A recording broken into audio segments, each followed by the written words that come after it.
जब भगवान शिव ने क्रोधित होकर दिया था माँ पार्वती को कठोर श्राप। कहानी को सुनने से पहले अगर आप महादेव जी को मानते हो तो चैनल को सब्सक्राइब करके बेल आइकन जरूर दबाएं।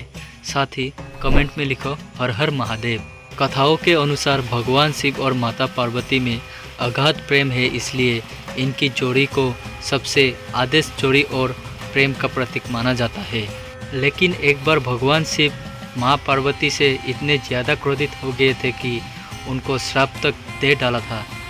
आइए इस पौराणिक कथा के बारे में विस्तार से जानते हैं। हिंदू धर्म में भगवान शिव और माता पार्वती सबसे ज़्यादा पूजे जाने वाले देवी देवताओं में से आते हैं। माना जाता है माता पार्वती ने अनेकों कष्ट सहते हुए जन्म तक कठोर तपस्या करके भगवान शिव को पति के रूप में पाया है। पौराणिक कथा के अनुसार माता पार्वती ने 108 जन्मों की घोर तपस्या के बाद भगवान शिव को पति के रूप में पाया था। माँ पार्वती का भगवान शिव के प्रति अगाध प्रेम था।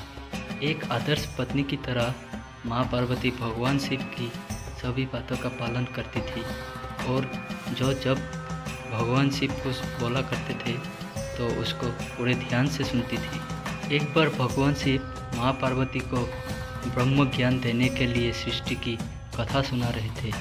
कथा सुनते सुनते माँ पार्वती किन्हीं दूसरे विचारों में खो गई। जैसे ही भगवान शिव को इस बात का एहसास हुआ कि माँ पार्वती उनकी बातों पर ध्यान नहीं दे रही है, तब उन्होंने माँ पार्वती से पूछा कि क्या आप मेरे द्वारा सुनाई जा रही कथा को सुन रही है।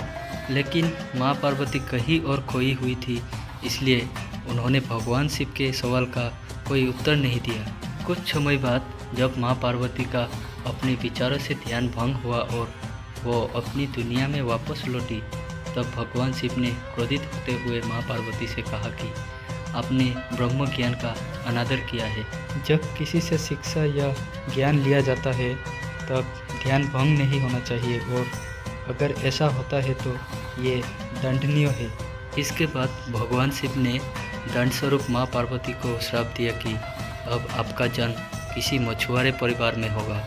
माँ पार्वती को अपनी गलती का एहसास हुआ, पर तब तक काफ़ी देर हो चुकी थी और भगवान शिव उनको श्राप दे चुके थे। अब दुख में डूबी हुई माँ पार्वती मछुआरों के एक गांव में पहुंच गई। उस गांव के मुखिया की कोई संतान नहीं थी। एक दिन वो मछली पकड़ने के लिए तालाब जा रहा था, तब उसको रास्ते में एक पेड़ के नीचे एक कन्या बैठी हुई मिली, जो कि वास्तव में कन्या के रूप में माँ पार्वती थी। वो नन्ही कन्या पूरी तरह से वही अकेली थी, उसके साथ कोई भी नहीं था।